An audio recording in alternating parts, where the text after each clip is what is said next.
नेकपा माओवादी केन्द्रको घोषणापत्र सार्वजनिक प्रत्यक्ष निर्वाचित राष्ट्रपति 165 सिटको प्रतिनिधि सभा र 55 सिटको राष्ट्रिय सभा। माओवादीको गरिबी केन्द्रित 7 कार्यक्रम, राज्य सुरक्षा कार्ड, व्यवसाय गर्नेलाई 2% ब्याजमा पैसा उपलब्ध गराउने, राप्रपाको चुनावी प्रतिबद्धता पत्र सार्वजनिक, राजसंस्था बिउताउने, प्रदेश संरचना खारेज गर्ने। एकीकृत समाजवादी पार्टीको घोषणापत्र सार्वजनिक, जनजनमा सेयर दिने, 200 युनिटसम्मको बिजुली निशुल्क गरिँदै, चुनावपछि सत्तारूढ दल गठबन्धन फुट्छ, नेकपा एमाले सरकार बनाउँछ, नेकपा एमालेका उपाध्यक्ष विष्णु पौडेलको ठोकुवा, निर्वाचनले देशमा परिवर्तन चाहनेले शक्तिको जित हुन्छ भन्दै केपी शर्मा ओलीको अभिव्यक्ति। एकीकृत समाजवादी पार्टीको घोषणापत्रमा अतिक्रमित नेपाली भूमि फिर्ता लिन पहल गर्ने दबाब दिने, उडान रद्द हुँदा काठमाडौँमा रोकिएका यात्रुले आज दिल्ली पठाइँदै, रूपन्देहीलाई विकासको केन्द्र बनाउने गृहमन्त्री बालकृष्ण खाँडको प्रतिबद्धता। सन्दीप लामिछानेलाई 10 देखि 12 वर्ष जेल हाल्नुपर्ने माग राख्दै मुद्दा दर्ता। 5 वर्षभित्र 20 लाख युवाहरूलाई रोजगारी दिने माओवादी केन्द्रको प्रतिबद्धता। गोर्खाका मतदातामा ठूलो उत्साह देखेको छु, जित पक्का छ प्रचण्ड। तिहार र छठपछि सेयर बजारमा देखियो सुधार, आज 16.39 अङ्कको वृद्धि। नेकपा एमालेको घोषणापत्र भोलि आउने, केपी शर्मा ओलीसँग लाइभ डिबेट हुँदै। र राति एउटै कोठामा रहे पनि आफू कुर्सीमा र पीडित भनिएकी किशोरी बेडमा सुतिएको, सन्दीप लामिछानेको जिकिर। बालक हत्या गरेको आरोपमा 5 जना किशोर मोरङबाट पक्राउ। अब हेर्नुहोस् पुरा समाचार।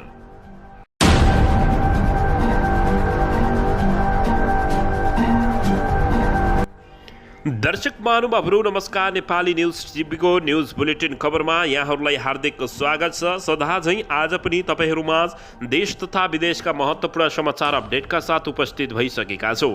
दर्शक महानुभावहरू, हामीलाई तपाईहरूले कहाँदेखि हेर्दै हुनुहुन्छ नेपाल भए जिल्ला र ठाउँको नाम लेख्नुहोला। यदि विदेशमा हुनुहुन्छ भने आफू रहेको देशको नाम पनि लेख्न नभुल्नुहोला। र हाम्रो च्यानल नेपाली न्युज टिभीलाई अहिलेसम्म सब्स्क्राइब गर्नु भएको छैन भने सब्स्क्राइब गर्नुहोला, साथै सँगै रहेको बेल आइकनलाई दबाउन पनि नभुल्नुहोला। आउनुहोस् दर्शक महानुभावहरू, आजको विशेष खबरतर्फ लागौँ।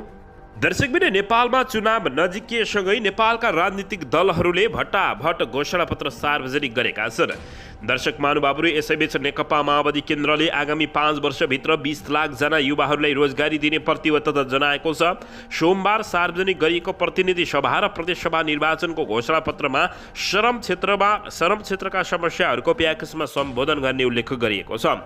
यसैबीच आगामी 5 वर्षभित्र 20 लाख युवाहरूलाई छोटो माध्यमबाट रोजगार तथा स्वरोजगार बनाउने गरी राष्ट्रिय रोजगार प्राधिकरणले स्थानीय तहमा रहेको जनसङ्ख्याको आधारमा 500 देखि 1000 जनासम्म युवाहरूलाई अभिमुखीकरण तालिम, बिउ पुँजी, सहुलियतपूर्ण कर्जा र प्राविधिक सहयोग उपलब्ध गराउनेछ। यसका साथै प्राधिकरणले श्रम क्षेत्रका सम्पूर्ण समस्याहरूको प्याकेजमै सम्बोधन गर्ने घोषणापत्रमा उल्लेख गरिएको छ। रोजगार र उद्यमशीलता विकासमा महिलालाई प्राथमिकता दिने पनि बताइएको छ। महिलाले सामूहिक प्रणालीमा सञ्चालन गर्ने उद्यमको लागि अनुदान तथा कर्जामा थप सहुलियतको व्यवस्था गरिने घोषणापत्रमा सार्वजनिक गरिएको छ।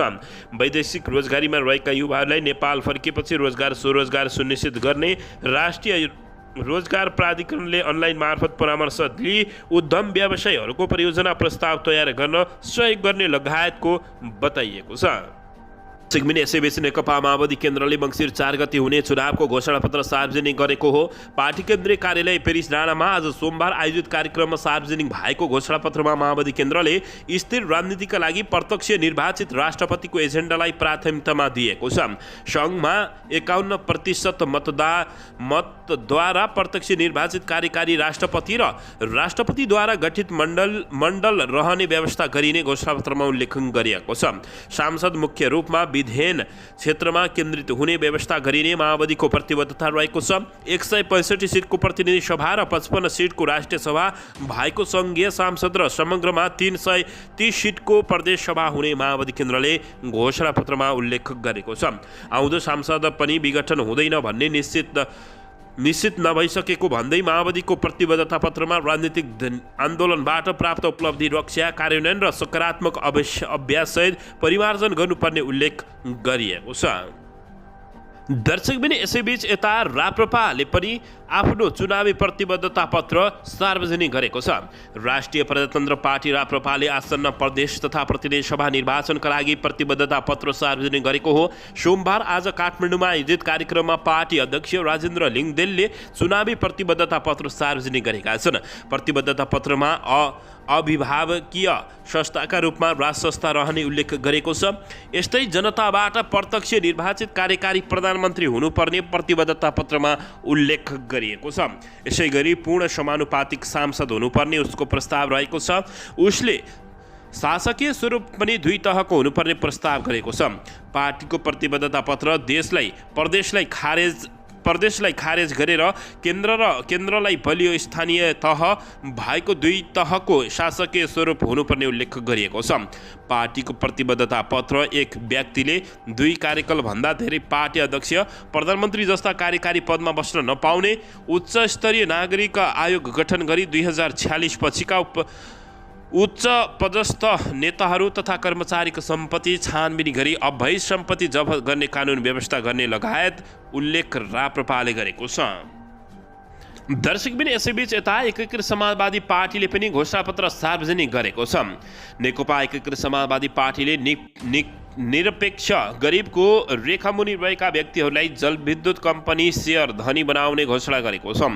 सोमबार सङ्घीय र प्रदेशसभा निर्वाचनको चुनावी घोषणापत्र सार्वजनिक गर्दै घर घरमा बिजुली जनजनमा शेयर नीति लागू गर्ने बताएको हो। आकर्षक प्रतिफल दिने जलविद्युत परियोजनामा जनता र सरकारको संयुक्त लगानी प्रवर्धन गर्ने गरी व्यवस्था मिलाइने घोषणापत्रमा उल्लेख गरिएको छ।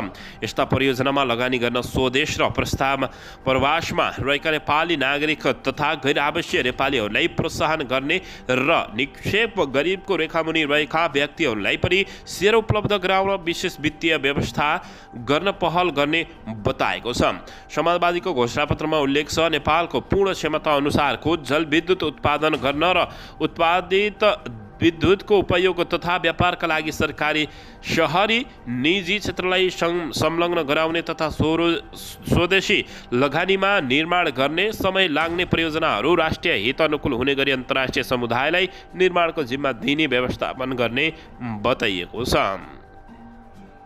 दर्शकबिन यसैबीच आउनुहोस् अर्को समाचारतर्फ लागौँ। नेकपा एमालेका उपाध्यक्ष विष्णु पौडेलले 4 मङ्सिरको चुनावपछि सत्तारूढ दल गठबन्धन फुट्ने दाबी गरेका छन्। सोमबार रूपन्देहीमा नेकपा एमाले गरेको कार्यक्रममा उनले सत्तारूढ दल गठबन्धनले भावी प्रधानमन्त्री समेत तोक्न नसकेको र चुनावपछि भागभण्डाकै कारण गठबन्धन फुट्ने र नेकपा एमालेको सरकार बन्ने दाबी गरेका छन्। सत्तारूढ दल गठबन्धनमा चुनाव अगावै आंशिक फुट आइसकेको छ। पौडेलले भने चुनावको नतिजा पनि भने जस्तो आउँदैन, त्यसपछि गठबन्धन पुरै फुट्छ र नेकपा एमालेकै नेतृत्वमा सरकार बन्ने उनले बताएका छन्। उनले नेकपा एमाले अब अगाडि सारेका विकास निर्माण र योजनाहरूबाट विपक्षीहरू आत्तिएको बताएका छन्। 3औं दानव करिडोर, मतिपुर औद्योगिक क्षेत्र, अन्तर्राष्ट्रिय सम्मेलन केन्द्र र प्रदर्शनी केन्द्र, कालीगण्डकी 3औं डाइभर्सन, सिद्धबाबा सुरुङ मार्ग, गौतम बुद्ध अन्तर्राष्ट्रिय विमानस्थल जस्ता ठुला विकास पूर्वाधारका कारण नेकपा एमालेको लोकप्रियता बढेको पौडेलले दाबी गरेका छन्। नेकपा एमालेको सरकारको पालामा विष्णु पौडेलको रूपन्देहीको रूप बदल्ने र विकासमा रोल मोडल बनाउने गरी एकपछि अर्को ठुलो योजना ल्याउने र बजेट पार्ने गरेपछि विपक्षीहरू आत्तिएका हुन्, विष्णु पौडेलले आफैले सराएका छन्। दर्शकबिन यसैबीच आउनुहोस् अर्को समाचारतर्फ लागौँ। नेकपा एमालेको घोषणापत्र भने भोलि मात्रै आउने भएको छ। केपी शर्मा ओलीसँग लाइभ डिबेट पनि हुने भएको हो। नेकपा एमालेको चुनावी घोषणापत्र बुधबार सार्वजनिक गरिने भएको छ। भोलि दिउँसो 1:30 बजे होटल याक एन्ड यतिमा घोषणापत्र सार्वजनिक गर्ने तथा तय भएको नेकपा एमाले प्रसार विभाग उपप्रमुख विष्णु रिजालले जानकारी दिएका छन्। उनका अनुसार घोषणापत्र सार्वजनिक भएसँगै अध्यक्ष केपी शर्मा ओलीसँग लाइभ डिबेट पनि हुनेछ। प्रतिनिधि सभा र प्रदेशसभाको निर्वाचन मङ्सिर 4 गते भएकोमा नेकपा एमाले सबैभन्दा पछि अर्थात् आफ्नो घोषणापत्र सबैभन्दा पछाडि सार्वजनिक गरेको छ। दर्शकबिन यसैबीच यता निर्वाचनले देशमा परिवर्तन गर्न चाहनेहरूले शक्तिको जित हुन्छ भन्दै अभिव्यक्ति दिएका छन्। नेकपा एमालेका अध्यक्ष केपी शर्मा ओलीले नजिकिएको निर्वाचनले देशमा परिवर्तन चाहने शक्तिको जित हुने बताएका हुन्। देशलाई स्थिर र विकास गर्ने सक्षम सरकार चाहिएको छ, निर्वाचन मार्फत त्यो पुरा हुनेछ। झापा क्षेत्र नम्बर 5 बाट प्रतिनिधि सभा सदस्यका उम्मेद्वार रहेका अध्यक्ष केपी शर्मा ओलीले आज बिहान आफ्नो निर्वाचन क्षेत्रमा पर्ने कमल गाउँपालिका 3 क्याम्पसमा आयोजित चुनावी भेलालाई सम्बोधन गर्दै सो धारणा व्यक्त गरेका हुन्। उनले मङ्सिर 4 गतेको आम निर्वाचनपछि देशमा नेकपा एमाले नेतृत्वको सरकार बन्ने बताउँदै अबको निर्वाचनपछि एमाले नेतृत्वमा राष्ट्रिय प्रजातन्त्र पार्टी राप्रपा र जनता समाजवादी पार्टी जसपाको सरकार बन्ने ओलीले दाबी गरेका छन्। उनले आज नै शिव सत्यछीको माइधारमा आयोजित चुनावी अभिमुखीकरण कार्यक्रमलाई सम्बोधन गरेका हुन्। दर्शकबिन यसैबीच आफ्नो सरको समाचारतर्फ लागौँ। नाबालिग किशोरीलाई बलात्कार गरेको अभियोगमा पक्राउ परेका क्रिकेटर सन्दीप लामिछाने विरुद्ध 12 वर्ष कैद सजाय माग गर्दै मुद्दा दर्ता गरिएको छ। सरकारी वकिलको कार्यालयले आज काठमाडौँ जिल्ला अदालतमा लामिछाने विरुद्ध मुद्दा दर्ता गरेको हो।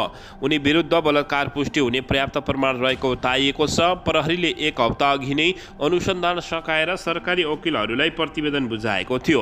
लामिछाने विरुद्धको मुद्दामा आजदेखि नै थुनसेक बहस सुरु हुने जानकारी दिएको छ। अब उनले प्रहरी हिरासतबाटै आफू विरुद्धको मुद्दा लड्ने भएका छन्। प्रहरी प्रतिवेदनमा मुलुकी फौजदारी अपराध संहितामा 16 वर्षदेखि 18 वर्ष उमेरसम्मका किशोरीलाई बलात्कार गर्नेलाई 10 वर्षदेखि 12 वर्षसम्म कैद सजाय हुने प्रावधान रहेकोले सोही बमोजिम 12 वर्षसम्मको कैद सजाय माग दाबी गरिएको छ।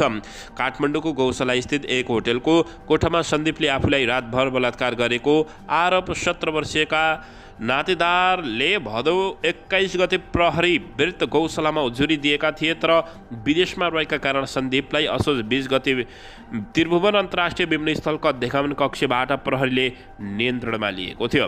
दर्शक महानुभावहरू, तर प्रहरी सामु सन्दीप लामिछानेले भने आफ्नो बयान कबुल नगरेको बताइएको छ। बलात्कार आरोपित क्रिकेटर सन्दीप लामिछानेले पीडित भनिएकी किशोरी र आफू राति एउटै कोठामा रहे पनि शारीरिक सम्बन्ध नराखेको बयान दिएका छन्। काठमाडौँ जिल्ला अदालतमा दायर अभियोगपत्रमा सन्दीपको उक्त बयान उल्लेख गरिएको छ।